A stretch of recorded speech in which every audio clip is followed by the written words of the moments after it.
Good morning student. आता आपल्याला पुढचा इम्पॉर्टंट 3 मार्क्सवाला क्वेश्चन स्टडी करायचा आहे. Surface tension on the basis of molecular theory. अगोदरच्या लेक्चरमध्ये आपण कोहेजिव्ह फोर्स, ॲडेजिव्ह फोर्स स्टडी केलेत. मग आता ह्या बेसिसवर आपल्याला स्टडी करायचं आहे surface tension.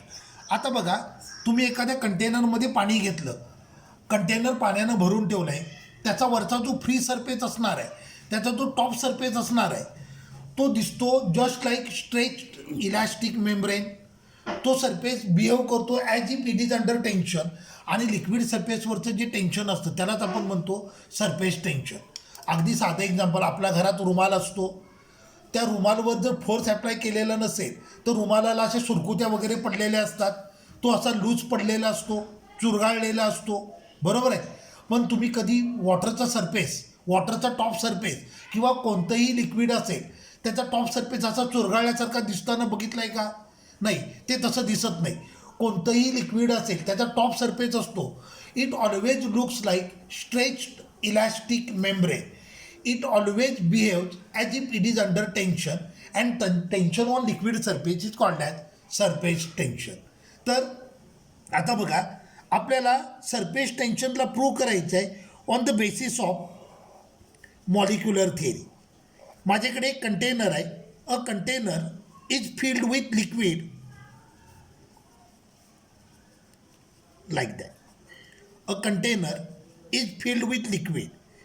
There is molecule of liquid in contact with wall of container.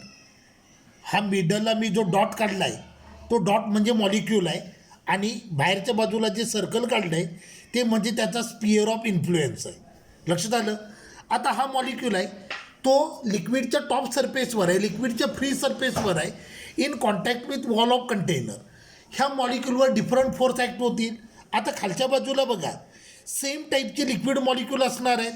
ते ह्या लिक्विड मॉलिक्यूलवर एक ॲट्रॅक्टिव्ह फोर्स एक्झर्ट करतील, आणि तो फोर्स म्हणजे कोहेजिव्ह फोर्स असेल.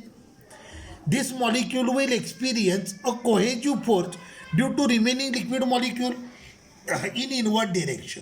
बरोबर आहे. हा मॉलिक्यूल आहे, याला सराउंड करणारे रिमेनिंग लिक्विड मॉलिक्यूल आहेत.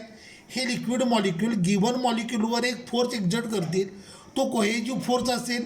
Bye using that cohesive force remaining liquid molecule try to pull this molecule in downward direction. मग कोहेजिव्ह फोर्स असेल तो डाऊनवर्ड डिरेक्शनला असेल. आता हा मॉलिक्यूल आहे, त्याच्या वरच्या बाजूला एअर आहे, बरोबर आहे. एअर मॉलिक्यूल ह्या मॉलिक्यूलवर एक अट्रॅक्टिव्ह फोर्स एक्झर्ट करतील, तो म्हणजे ॲडेजिव्ह फोर्स असेल, acting in vertically upward direction. बरोबर आहे. एअर मॉलिक्यूल आणि आपला लिक्विड मॉलिक्यूल हे डिफरंट टाईपचे मॉलिक्यूल आहेत. सो लिक्विड मॉलिक्यूल ह्याच्यावर तो फोर्स एक्झर्ट करतील, तो ॲडेजिव्ह फोर्स असेल इन व्हर्टिकली अपवर्ड डिरेक्शन. आता हा मॉलिक्यूल कंटेनरची वॉल आहे, ते वॉलच्या कॉन्टॅक्टमध्ये पण आहे. मग कंटेनरचे मॉलिक्यूल आणि लिक्विड मॉलिक्यूल हे डिफरंट टाईपचे मॉलिक्यूल आहेत. मग कंटेनरचे मॉलिक्यूल ह्या मॉलिक्यूलवर ॲडेजिव्ह फोर्स एक्झर्ट करतील परपॅन्डिक्युलर टू वॉल. सो हा मॉलिक्यूल आहे, ह्याच्यावर टोटल 3 फोर्स ॲक्ट होतील. एक असेल cohesive force due to remaining liquid molecule in inward direction. दुसरा फोर्स असेल adhesive force due to air molecule in vertically upward direction. तिसरा फोर्स असेल adhesive force due to wall of container perpendicular to the wall. पण हा molecule जर मिडलला असेल तर मात्र याच्यावर 2च फोर्स ॲक्ट होतील, cohesive force due to remaining liquid molecule and adhesive force due to air molecule. बरोबर आहे. या केसमध्ये कंटेनरचा ॲडेजिव्ह फोर्स येणार नाही. तर हे झालं कॉन्फिगरेशन ऑफ फोर्स. आता नेक्स्ट डायग्राम बघा.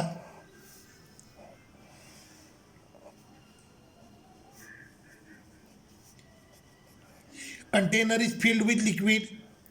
हा मॉलिक्यूल ए आणि हा त्याचा sphere of influence. Molecule A lies well within a liquid. बरोबर आहे. ह्याच्या आजूबाजूला सगळे सेम टाईपचे लिक्विड मॉलिक्यूल असणार आहेत. So this molecule will equally pulled by remaining liquid molecule in all possible direction.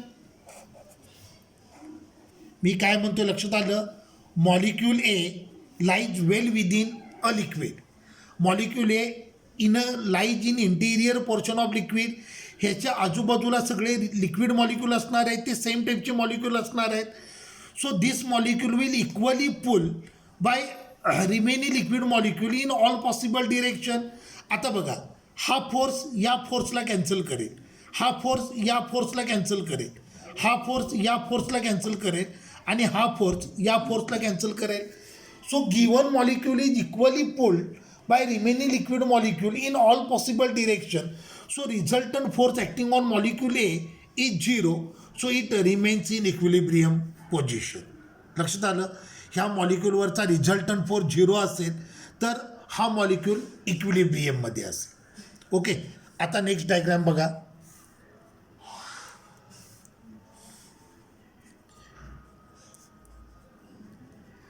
Consider molecule B in such a way that maximum portion of its sphere of influence lies in liquid and small portion lies in air.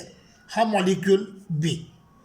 Molecule बी त्याचा sphere of influence आहे, त्याचा maximum portion आहे तो लिक्विडमध्ये आहे आणि थोडासा portion एअरमध्ये आहे. आता हा मॉलिक्यूल आहे, त्याला रिमेनिंग लिक्विड मॉलिक्यूल पुल करतील in downward direction by exerting cohesive force. तर जो छोटासा पोर्शन जो एअरमध्ये आहे त्या पोर्शनमध्ये एअर मॉलिक्यूल आहे, ते एअर मॉलिक्यूल याला पुल करतील in vertically upward direction by exerting adhesive force. बरोबर आहे. मी मॉलिक्यूल बी कन्सिडर केला in such a way that large portion of the sphere of influence lies in liquid and small portion lies in air. जो portion लिक्विडमध्ये आहे त्या पोर्शनमध्ये liquid molecule असणार आहेत, ते त्या मॉलिक्यूलला डाऊनवर्ड किंवा इंटिरियरमध्ये पुल करतील बाय एक्झर्टिंग कोहेजिव्ह फोर्स. तर जो पोर्शन एअरमध्ये आहे त्या पोर्शनमध्ये एअर मॉलिक्यूल आहेत, ते या मॉलिक्यूलवर एक्झर्ट करतील adhesive force in upward direction. बरोबर आहे. आता ह्या मॉलिक्यूलवर दोन फोर्स ॲक्ट झालेत, cohesive force towards interior portion of liquid and adhesive force due to air molecule in upward direction. पण as compare to density of liquid, density of air is much smaller. लिक्विडची density जास्त असणार आहे तर एअरची density कमी असणार आहे. So cohesive force is greater than adhesive force. So this force will experience a resultant force in vertically downward direction. मी काय म्हटलं, क्लिअर झालं. छोटासा पोर्शन एअरमध्ये आहे पण as compare to density of liquid एअरची डेन्सिटी खूपच कमी असते, त्यामुळं कोहेजिव्ह फोर्स स्ट्रॉंग असणार आहे आणि ॲडेजिव्ह फोर्स कम्पॅरेटिव्हली वीक असणार आहे. सो हा मॉलिक्यूल एक्सपिरियन्स करेल cohesive force in downward direction towards interior portion of liquid. आता पुढची सिच्युएशन कन्सिडर करा. मी कंटेनरमध्ये लिक्विड घेतलं आहे. आता थर्ड मॉलिक्यूल आहे, तो असा ओरिएंट झाला आहे की त्याच्या स्पियरचा अर्धा पोर्शन आहे तो लिक्विडमध्ये आहे आणि अर्धा पोर्शन आहे तो एअरमध्ये. Consider molecule C lies in such a way that half portion of the sphere of influence lies in liquid and half portion lies in air. Due to molecule present in this half portion inside liquid, this molecule will experience cohesive force in downward direction. तर हा portion ज्याच्यामध्ये air molecule आहेत त्यांच्यामुळं हा molecule experience करेल adhesive force in vertically upward direction. बरोबर आहे. But जरी अर्धा पोर्शन एअरमध्ये असला आणि अर्धा पोर्शन लिक्विडमध्ये असला, अर्धा पोर्शन जरी एअरमध्ये असला टिल देन एअरची डेन्सिटी खूपच कमी असते as proportion to liquid. So this molecule will also experience a cohesive force in downward direction. मी काय म्हणतो लक्षात येतं आहे, जरी अर्धा पोर्शन एअरमध्ये असला till then as compare to density of liquid density of air is much smaller. So this force will also experience a resultant force in downward direction. Thus, all molecule present in surface film. आता surface film म्हणजे मी काय सांगितलं आहे, a layer of liquid whose thickness is equal to range of molecular attraction, त्याला म्हणतात surface film. So all molecule present in surface film will experience a downward cohesive force. All molecule present in surface film will experience a resultant cohesive force in vertically downward direction. बरोबर आहे. आता एखाद्या मॉलिक्यूलला तुम्हाला इंटिरियरमधून जर सरफेसवर घेऊन जायचं असेल, ऑब्विसली हा डाऊनवर्ड कोहेजिव्ह फोर्स त्याला अपोज करेल. मी काय म्हणतोय लक्षात येत आहे का? सरफेस फिल्ममधले सगळे मॉलिक्यूल आहेत ते एक्सपिरियन्स करतायत resultant cohesive force towards interior portion of liquid in vertically downward direction. मग एखाद्या मॉलिक्यूलला जर आपल्याला इंटिरियरमधून सरफेसवर घेऊन जायचं असेल तर हा डाऊनवर्ड कोहेजिव्ह फोर्स त्या मॉलिक्यूलच्या मोशनला अपोज करेल. बरोबर आहे. मग हे अपोजिशन जर ओव्हरकम करायचं असेल then you have to perform some work. बरोबर आहे. मग एक लक्षात घ्या, जे मॉलिक्यूल लिक्विडच्या फ्री सरफेसवर असतात, all molecule present on free surface of liquid हे लिक्विडच्या इंटिरियरमधूनच आलेले असतात. आणि ज्या वेळेला हे मॉलिक्यूल लिक्विडच्या इंटिरियरमधून सरफेसवर येतात त्यावेळेला त्यांना वर्क परफॉर्म करावं लागतं अगेन्स्ट डाऊनवर्ड कोहेजिव्ह फोर्स. मी काय म्हणतोय बघा, फ्री सरफेसमधले जे मॉलिक्यूल आहेत ते ज्या वेळेला इंटिरियरमधून सरफेसवर येतात they has to perform work against downward cohesive force. Work is always stored in a form of potential energy. त्यामुळं सरफेसवर जे मॉलिक्यूल असतात they contain large potential energy. आता energy is always inversely proportional to stability. बरोबर आहे. आता सरफेसवरचे जे molecule आहेत त्यांची पोटेन्शियल एनर्जी कंपॅरेटिव्हली लार्ज आहे, त्यामुळे त्यांची इंटरनल एनर्जी देखील लार्ज असणार. ऑब्व्हियसली हे मॉलिक्यूल अनस्टेबल असतात. As a result of this free surface of liquid is unstable. आता मी शब्द काय वापरला बघा, free surface of liquid is unstable. बरोबर आहे. Because it content large energy. आता ॲक्च्युली सरफेस अनस्टेबल नसतो तर सरफेसवरचे मॉलिक्यूल अनस्टेबल असतात. फॉर एक्झाम्पल आपण बऱ्याच वेळेला म्हणतो की एखादा क्लास खूप टॅलेंटेड आहे. आता क्लास टॅलेंटेड नसतो, क्लासमध्ये काय नुसते भिंती आणि बेंचेस असतात. क्लास टॅलेंटेड नसतो तर क्लासमधली मुलं टॅलेंटेड असतात. तसं म्हणायची पद्धत असते की क्लास टॅलेंटेड आहे. किंवा एखादा क्लास डल आहे असं आपण म्हणतो. क्लास डल नसतो, क्लासमधली मुलं डल असतात. तसं इथे म्हणताना आपण काय म्हणतो की लिक्विड सरफेस आहे, फ्री सरफेस ऑफ लिक्विड हा अनस्टेबल आहे. तर ॲक्च्युली फ्री सरफेस अनस्टेबल नाही आहे तर त्या सरफेसवरचे मॉलिक्यूल अनस्टेबल आहे कारण त्या मॉलिक्यूलची एनर्जी लार्ज आहे. तर मी काय सांगितलं बघा, जे मॉलिक्यूल फ्री सरफेसवर आहेत ते लिक्विडच्या इंटिरियरमधूनच सरफेसवर आलेत. आणि एखादा मॉलिक्यूल ज्या वेळेला इंटिरियरमधून सरफेसवर येतो त्यावेळेला डाऊनवर्ड कोहेजिव्ह फोर्स आहे त्याच्या अगेन्स्ट तो वर्क परफॉर्म करतो. That work is stored in a form of potential energy. So all molecule present at free surface of liquid contain large potential energy. त्यामुळं लिक्विडचा फ्री सरफेस असतो त्याची energy large असते. As a result of this free surface of liquid is unstable. Now according to law of nature, according to law of thermodynamics, every particle in universe will try to acquire position of minimum potential energy, position of maximum stability.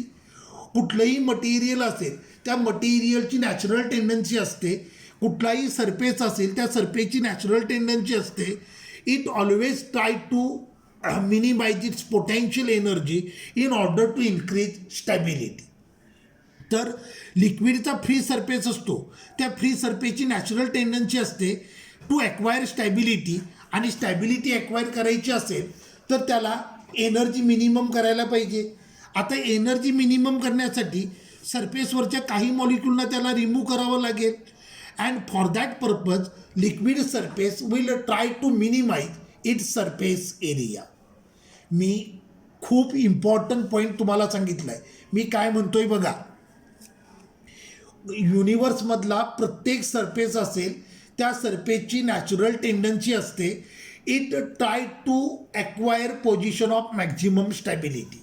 Stability acquire करायची असेल तर surface area minimum करायला पाहिजे, आणि surface area minimum करायचा असेल तर free सरफेसवर जे मॉलिक्यूल आहेत त्या मॉलिक्यूलना रिमूव्ह करायला पाहिजे. मॉलिक्यूल रिमूव्ह झाले की ऑब्व्हियसली एनर्जी मिनिमम होईल आणि सरफेस स्टॅबिलिटी ॲक्वायर करेल.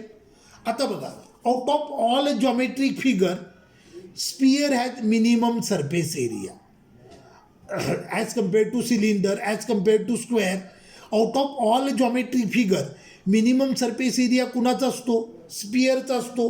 There for free surface of liquid tries to roll. Free surface of liquid tries to roll, and due to this rolling tendency a tension will develop on free surface of liquid, and it looks like stretched elastic membrane, that is nothing but surface tension. लक्षात आलं? Liquid surface जो highly unstable आहे तो stability acquire करायचा प्रयत्न करतोय out of all geometric figure. आता त्याला जर स्टॅबिलिटी ॲक्वायर करायची असेल तर सरफेसवरचे काही मॉलिक्यूल रिमूव्ह करायला पाहिजेत, पण जा म्हटल्यामुळं मॉलिक्यूल जाणार नाही आहेत, बरोबर आहे ना. मग सरफेस एरिया मिनिमम केला तरच मॉलिक्यूल रिमूव्ह होतील. मग फ्री सरफेस ऑफ लिक्विडची टेंडन्सी असते, it tries to minimize it surface area. Out of all geometric figure स्पियरचा सरफेस एरिया मिनिमम असतो, त्यामुळं लिक्विडचा फ्री सरफेस आहे तो स्पेरिकल व्हायचा प्रयत्न करतो. पुन्हा एकदा क्लिअर करतो, तो स्पेरिकल होत नाही, तो फक्त स्पेरिकल व्हायचा प्रयत्न करतोय, आणि ह्या त्याच्या टेंडन्सीमुळं टेन्शन डेव्हलप होतं आणि लिक्विडचा फ्री सरफेस दिसतो just like stretched elastic membrane, आणि हे टेन्शन म्हणजेच सरफेस टेन्शन. क्लिअर झालं?